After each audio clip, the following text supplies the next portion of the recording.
All information contained in this podcast is general in nature and does not consider your individual circumstances. You should consider the appropriateness of this information with regards to your individual objectives, financial situation, and needs. Welcome to Sharing More Than the Sheets, a podcast to help you and your partner make better financial and lifestyle decisions so that you can both focus on the things that you love. I'm your host, Michael Khouri, financial planner, green thumb, husband, and just dad.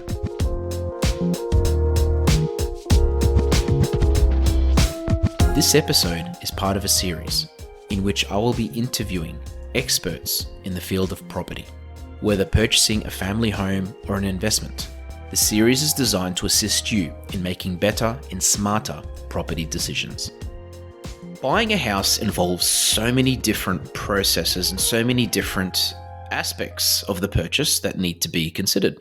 And for those that have purchased a house before, they would know that the building and pest side of things is so important. And I mean, the easiest way to explain it is that it's sort of like looking under the hood of a car before you purchase it. Part of that process involves finding a company or finding a person that does that building and pest.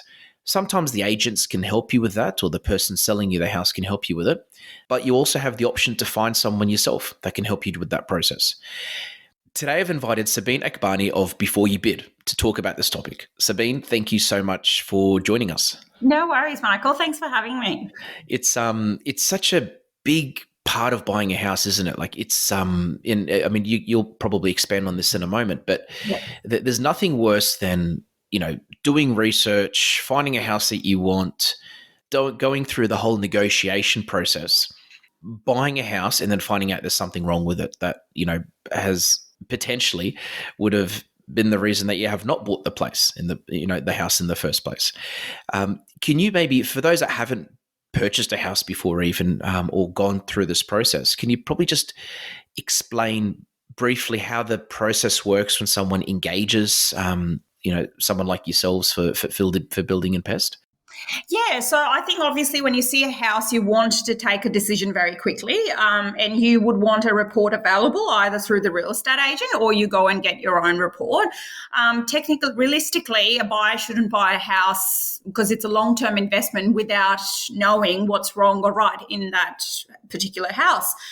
So you do spend about $500 or less than that if it's available through the agent to find out the right and wrong in the house.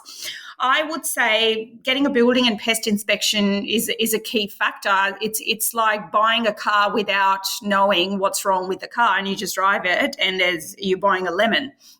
So getting a building and pest should be a key factor, and then take a decision from there. And going through the process, the way I've seen it is essentially a contract is signed, or before it's signed even, someone like yourselves would be engaged, and they would organise a time with the agent normally to go to the property and inspect it physically. Yeah, so look, it works differently. It's two different ways they can go about it. So if I'm a buyer and I'm interested in a house, I would usually be nervous around spending $500 for a building and pest report. And if I haven't done that, then I would have that fear of missing out on an auction because I have no clue what's going on in that house internally. Yes, externally it looks beautiful. But there's two ways I can go about it as a buyer. One is ask an agent whether they have it ready, and I can download it through a cost-effective price, or I can go appoint a separate individual inspector and get one organised. To have that organised, I would usually just call a building and pest inspector, say, hey, I would like a building and pest inspection, and then the inspectors usually go out to the agents to get the keys, etc., and they physically inspect the house and then compile it into a report. And so that's pretty much the process briefly. Yeah, and I'm guessing the person that does the person that does the inspection normally would be obviously qualified in building and construction, and then they probably know what to look out for as well. Yeah, look, I can't say that they all are. Some are, just not licensed. With our company, we check their ABN certificate, license, everything, their insurance as well. That's the heaviest part, because if they miss out, and that's actually the biggest factor in a building and pest report as well. Who is doing your report? You don't want to just a random guy without a license or an insurance to go in the house and just, have a random report, because you trust that report and you take a decision and you pay that money for the house. And you find out he didn't really do his job right, and the key findings are not there in the report. So I would say definitely making sure that the pest and building inspector is fully licensed and insured. That is the key factor, I would say. And that is why reputable companies are more go-to rather than just individual inspectors. Okay, so essentially an inspector doesn't have to be qualified, or do they have to be qualified and just there's a chance that someone may not be and they're just trying to... Yeah, you don't have to be a builder to be a building and pest inspector, but you definitely need a license. And obviously you need qualifications for that to have that license, and you need insurance. And you only get that insurance if you are a qualified building and pest inspector. So obviously, because they are, going into the house, compiling everything into one report and pretty much just giving you that report to take a decision whether you want to go ahead with that sale or not. So it's a big job for them. Yeah. And also, I mean, what would you, apart from obviously knowing what you're buying, what are the other reasons you think a building and pest would be so important? Like, I know for me, it's from experience is negotiation. So if you're buying a house and you suddenly find out that there's an issue with it, it gives you the option to go back to the seller and say, hey, well, look, this is the situation, can we reduce the price? But secondly, even just from your experience, like, maybe if you can maybe touch on some common issues that come up with houses. Look, I could be a buyer and be really interested in a house, and I'll give you a scenario. I can offer the agent $1 million and say, great, this is, I'm putting my offer on, but I will go and get a building and pest report first. So that agent has already taken that offer to the vendor, and the buyer has gone and get the building and pest report and found out that there's termites, there's issues in the house that were obviously he was unaware of. And then I go back to the agent and I say, sorry, I'm not going to pay more than $980. So that's $20,000 less than what I quoted, obviously put an offer on before. And then the vendor obviously is mentally prepared for $1 million. And two things can happen here. The agent loses his commission, or they lose the buyer, because the buyer doesn't want to go ahead with the sale with $1 million knowing that there's issues in the house. So that is one key factor, obviously. The other could be if there's termites is the biggest one, I would say, from my experience. Obviously, I'm not an insured building and pest inspector, so I can't really exactly touch on the massive issues. But in my experience, dealing with inspectors and buyers and vendors, I would say termites is the biggest issue, where it scares the buyers off. On the point of termites, so this is, again, something that I think some people or many people aren't really aware of, but normally house insurance, or as far as I'm concerned, no house insurance, or not many at all, will cover termite damage. So, and this is something, I don't know if anyone here has met a termite before. They're not very, I don't know if they're friendly or not, but I don't know if anyone here has dealt with termites before, but you can't there are certain signs to watch out for with termites, and it's not that easy to see if you've got termites in your house, obviously, because they're normally behind walls, they're in cavities. And yeah, I'm sure that would be massive, because again, depending, we're in Australia, but I'm sure some areas are worse than others. But yeah, there's nothing. I think anyone's nightmare would be buying a house and then finding out 6 months later that it needs to be ripped down, or half of it needs to be ripped down because of termite damage.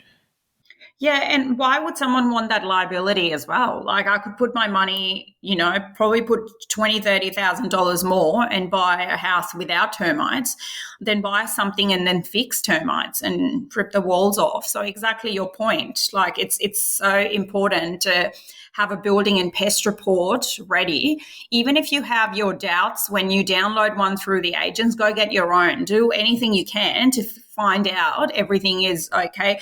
And look, in saying that, no house comes perfect. So the buyers should not have that expectation of buying a perfect house, because there's no perfect house. There's always some issues, unless it's a brand new built house, that's different.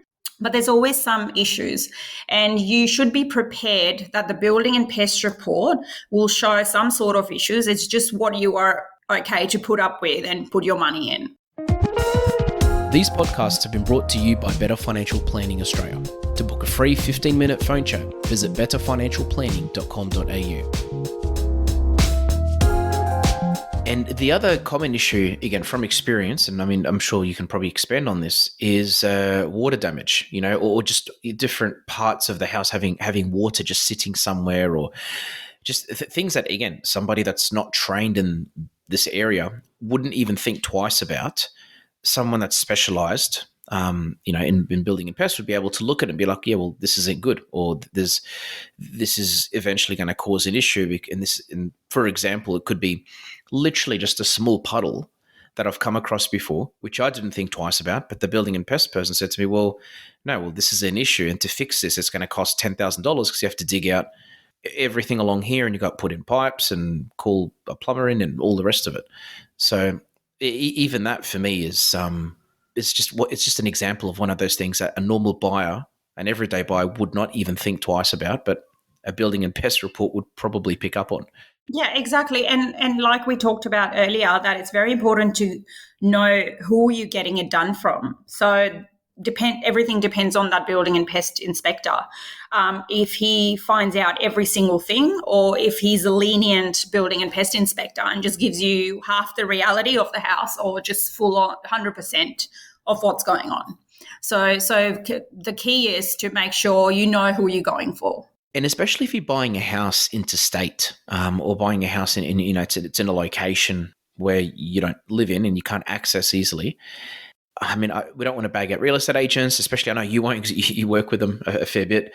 But just in general, you could trust that. It's nice to be able to trust everyone in the world, but unfortunately, we don't live in a perfect world. And while an agent might tell you something, the agent may not be telling you the truth, but secondly, they're just probably not qualified to be able to give you the right answers anyway. So even having a building and pest person come in just to make sure that the lights are working, or just to make sure that the toilet's flushing, to me is something that I would see value in if I was buying something interstate, for example.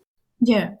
Or Michael, the one thing I wanted to touch base on is the real estate agent might not even know what's going on with the house, because some don't believe in building and pest reports and think, okay, the buyer's going to go get their own. So that's their mindset. But the way I say to buyers and real estate agents is just both have one ready. So the agents should have one ready for the buyers to download at a cost-effective price. But then if the buyer has doubts on that report, then he is always able to go and get his own report through a licensed builder. So it should be a common, I would say, approach to buying a house. And are there any horror stories that you can think of, or any examples as to when something like somebody maybe didn't get a report, and things didn't work out as well as they expected, or somebody that got a report and it just saved them literally a lot of money? Well, briefly, I do. It was a personal thing. It was a friend of mine, and this was years ago, and the concept wasn't that spread out in nationally in Australia about building pest reports. We're talking about 4 years ago, and my friend bought a house, and he didn't get a building and pest report done, and the agent didn't have one ready, and he moved in. And like you were talking about the water damage, he had leakage in walls, water damage, and he only realized when his bathroom if it was raining, his bathroom would be flooded. And that's how he found out. And when he got one done, building and pest report that is, he found out that the walls and the roof they were all damaged with water, and there was a lot of mold issues. Obviously, water causes mold issues. There was a lot of mold issues as well in that house. Wow. And then he ended up putting that house back in the market. And someone got a building and pest report, and they found out that there's water damage. So he was having trouble selling that house. Yeah. So, Wow. so it is. People don't realize how important building and pest report is. They sometimes think, oh, it's just an added cost. But it's not an added cost. If I was a buyer, I would pay thousands of dollars if I have to, just to make sure this $1 million that I'm spending is worth it. Yep, 100%. And again, that's just an example of something that a common person wouldn't realize. But a building and pest inspector will be like, oh, well, hold on a second. This paint's peeling in this corner. It's not a normal spot for paint to be peeling, So, yeah. And you brought up a point. You mentioned something. It just made me think of this. But interstate, when you're buying a property interstate, different states have different laws. Yeah. And different states have different, there's different requirements for a house, like pool fencing laws and all these different types of things as well. So again, you could that's again, I see that as a big benefit. Even if you were to be able to travel interstate to see a house, having someone there to look at it for you, that knows the legislation or at least has an idea as to what to watch out for in that area, that does help as well. Yeah, and that is where your agent comes in as well, where he should have one ready, or even if he doesn't, then he should advise you of getting a building and pest before taking a decision, because there are a lot of first-time buyers in the market, and if it wasn't for these podcasts or books or Google search, then we all would be wondering what to do and how to step into the market. So I think real estate agents should educate their buyers to download one or have one ready, because it's definitely a key factor, because you could be wasting your money and just getting into like a whole lot of mess. No, could not agree more, Sabeen. And again, especially for those that haven't bought a house before, for them, this is all new. And I'm sure just listening to today's episode has made them think, okay, well, yeah, this is pretty serious, or at least it's a cost they need to factor in when they're purchasing a house, and, and it's an experience as well that they need to, I guess, mentally prepare for, because there's nothing worse than signing a contract and then finding out that there's something wrong with the place. I feel like some buyers are afraid to do it, nervous, or to just finding out they love the house so much. So, as an example, a couple finding their first home and absolutely fell in love with this house they saw because it's beautiful looking, but you don't, like we touched on, you don't buy a car just because it's good looking. You need to make sure it drives well, right? So some buyers, I think, are scared to get a building and pest because they feel like, okay, this is a great house, great money as well, within our budget. Do we need a building and pest just to find out just to dig in the grove and find out, open a can of worms, basically.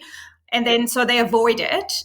And when they move in, they find out the horror stories when they've moved in. So to avoid a long-term issue, I would recommend just be brave and get one done. Yeah. It's sort of like going into a relationship, isn't it? It's like if you just look on the outside, you're like, oh, they look great, but if you don't, until you actually get to know them, you don't know if there's any, anything that's not going to work. So I've heard you have to live with them to find out exactly who they are. So exactly like a house, you have to live in it to find out exactly what it is. Yeah, that's it. Or get to know them well enough, or, to do your due diligence, basically, literally. Well, and Sabeen, thank you so much for your time. Finally, just if anybody wanted to get in contact with, before you bid and yourself, what would you say is the best way for them to do that? Look, we are obviously on Google search. It's called, the website's called beforeyoubid.com.au. And we've got our full customer service team. You can contact us on 1300 253 761. So we do a heap of building pest reports, strata reports nationally as well, and pool inspections. Great. Thank you so much. And what I'll do is I'm going to put the website in the description of this episode for anybody that wants to visit it. They can do it straight from there as well. Yeah. And lastly, Sabeen, I don't know if you've been following our episodes lately, but I like to finish them off with a dad joke. Why did the banana go to hospital? Oh my God, you've got me. He wasn't peeling well. It wasn't feeling well. Oh, that is so funny. Yeah. Oh, good on you. Thanks for having me, Michael. It's a pleasure. Thank you so much, Sabeen. Thank you. Thanks for joining us on Sharing More Than the Sheets. Please make sure you subscribe to be updated with future episode releases, and feel free to share this episode with any friends or family that you think it might benefit. Please visit us at sharingmorethanthesheets.com.au to submit questions or requests for future podcast topics. These podcasts have been brought to you by Better Financial Planning Australia. To book a 15-minute phone chat, visit betterfinancialplanning.com.au.